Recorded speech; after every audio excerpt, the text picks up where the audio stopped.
안녕하세요, 승희입니다. 오늘은 대외활동 공고를 어떻게 찾고, 어떻게 지원하고, 어떻게 하면 첫 지원한 대외활동에서 합격할 수 있을까? 라는 궁금증을 가진 분들을 위해서 총 5가지 질문을 답변해 보려고 합니다. 이 5가지 질문들은 승희가 세보지는 않았지만 한 30번 정도의 대외활동을 하면서 인스타그램과 블로그를 운영할 때 많이 받은 질문들을 중심으로 추려본 것입니다. 그럼 지금부터 질문에 대한 답변 시작해 볼게요. 고고싱! 첫 번째 질문은 대외활동 모집 공고는 어디서 찾나요? 라는 질문이었습니다. 대외활동 모집 공고를 찾는 방법은 총 4가지가 있습니다. 첫 번째는 링커리어나 캠퍼스픽 그리고 쓱싹 같은 대외활동 어플리케이션을 설치하여 찾아보는 방법입니다. 승희는 현재는 주로 링커리어를 통해서 정보를 얻고 있어요. 두 번째 방법은 스펙업이나 독지사 같은 카페에 가입하여 올라오는 대외활동 모집 공고를 살펴보는 것입니다.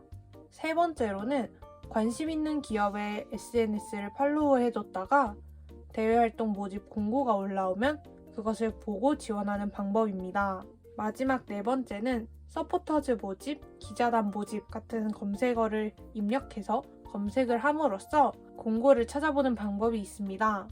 많은 분들이 네이버 블로그에 서포터즈 모집이나 기자단 모집 글을 올려주시기도 하세요. 이러한 정보들을 참고해서 모집 공고를 찾을 수 있습니다. 두 번째 질문은 모집 공고 검색법 알려주세요 라는 질문이었습니다. 승희가 생각하는 공고 검색법은 2가지 정도가 있는 것 같아요.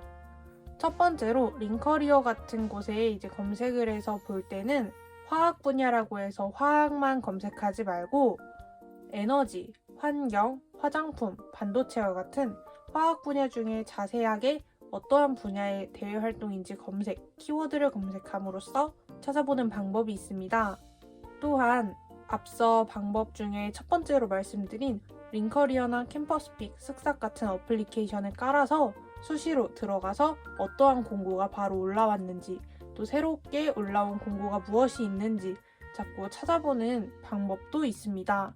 승희가 대외활동 한참 많이 지원할 때는 이러한 방법을 사용하였고요. 또 대외활동 계정을 만들어서 사용하다 보면 많은 분들이 지원 공고를 홍보하기 위해 올려주시는 경우도 있으세요. 이러한 것들 보면서 정보를 얻기도 했습니다. 무엇보다도 계속 말씀드리지만 가장 많이 사용한 거는 어플리케이션 설치 방법이고요. 제가 말씀드린 3가지 앱 말고도 되게 다양한 앱들이 있거든요. 그러한 앱들 찾아보신 다음 설치하는 방법도 있습니다. 세 번째 질문은 첫 대외활동 지원, 합격을 위한 활동 선택 팁이 있나요? 라는 질문이었습니다. 승희가 생각하기에는 사람들을 많이 모집하는 대외활동을 찾아서 지원하는 것도 방법이라고 생각합니다. 승희가 가장 먼저 참여했던 대외활동은 에너지의 날이라는 서포터즈 활동이었어요. 이거는 한 7월 정도에 모집하는 활동인데 매년 모집일은 다르니까 이 점 유의해 주시고요. 한 100명 정도 모집하는 활동입니다. 그래서 첫 번째 서포터즈 활동으로 지원하기에 부담이 적었고 저는 이때 블로그에 몇 가지 게시글을 올렸었고 인스타그램에는 대외활동 계정이라기보다는 그냥 카페 사진 몇 장 올린 계정 하나랑 인스타그램 원래 지인들과 팔로우하면서 사용하고 있는 계정 그것들을 첨부하면서 지원을 했었어요. 에너지화학공학과에 재학 중인 점과 에너지에 관심이 있는 점, 다양한 디자인 툴을 다룰 수 있는 재능이 있는 점을 작성하여 지원하였습니다. 처음으로 지원한 활동이었는데 합격을 해서 좋은 기회로 활동할 수 있었고요. 우수 서포터즈로도 매번 선정되었던 경험이 있습니다. 이때는 제가 축전도 참여하였고요. 그 정도로 저한테 좋은 기회를 많이 제공해 주셔서 많은 스펙을 만들 수 있었어요. 또 용기도 생겼고요. 이것에 힘입어서 에너지송 활동까지 같이 했었습니다. 에너지 시민연대에서. 승희가 말씀드린 것처럼 이렇게 대규모로 서포터즈를 모집하는 활동을 찾아서 지원해 보시는 것도 좋을 것 같아요. 4번째 질문은 인스타그램 대외활동용 계정 꼭 필요한가요? 라는 질문이었습니다. 승희의 답변은 꼭 무조건 필요한 건 아닙니다. 그러나 만드시는 것을 개인적으로는 추천해요. 왜냐하면 대외 활동용 계정이 있다 보면 계속 카드뉴스를 제작해서 업로드 하다 보니까 내가 포트폴리오 느낌으로 이러한 것을 제작해왔다를 보여드릴 수도 있고, 또 지원할 때도 담당자님께 제가 이 정도 경험이 있습니다. 또 이러한 활동을 한 경력이 있습니다. 저는 이 정도까지 만들 수 있습니다. 그런 것들을 보여줄 수 있기 때문에 좋다고 생각해요. 그리고 자꾸 이렇게 홍보용 게시글을 올리다 보면 지인들이 사실 불편해할 수 있는 점도 있어서 대외활동 계정을 따로 만드는 것도 좋지 않나 라고 생각합니다. 참고로 승희의 대외활동용 계정 아이디는 SSEUNGI02입니다. 위에도 글씨로 써놓을게요. 팔로우해주세요. 마지막 5번째 질문을 답변해 보겠습니다. 5번째 질문은 네이버 블로그 꼭 필요한가요? 라는 질문이었습니다. 블로그를 필수적으로 요구하는 서포터즈 활동도 있고, 또 이웃수를 기준으로 서포터즈 합격 여부가 갈리는 경우도 있긴 해요.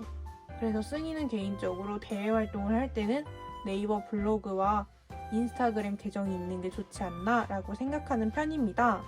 그렇기 때문에 네이버 블로그를 가급적이면 만들어 보시는 것 추천해요. 처음에 게시글을 올리기 어려우시다면 대학교 일상을 공유하기도 하고 자신의 일기처럼 편하게 작성해 보시는 것도 좋다고 생각합니다. 마지막 추가 질문으로 스펙이 없는데 첫 대외활동 지원서 어떻게 쓰죠? 라는 질문이 있었어요. 이거는 스펙이 없을 때 저도 에너지 NR 서포터즈를 지원해 봤기 때문에 그 느낌을 잘 아는데요. 저는 다니고 있는 학과나 아니면 제가 생각하는 진로, 아니면 평소 관심사를 엮어서 작성하였습니다. 첫 대외활동 지원할 때뿐만 아니라 새로운 분야의 대외활동을 지원할 때 항상 적용되는 점인 것 같아요. 자신의 관심 분야나 전공, 아니면 평소 갖고 있는 가치관 등을 함께 연관지어서 지원서 제출하는 것입니다. 자, 오늘은 이렇게 대외활동 첫 번째 지원할 때 어떻게 하면 좋지? 라는 질문들에 대해서 답변해 보았습니다. 대외활동 첫 번째 지원 시 어떻게 하면 좋을지에 대한 추가 질문이 있으신 분은 댓글로 남겨주시면 빠르게 답변 가능한 드리겠습니다. 그리고 승희의 조언이 도움이 되었다면 영상 좋아요와 구독 부탁드릴게요. 감사합니다.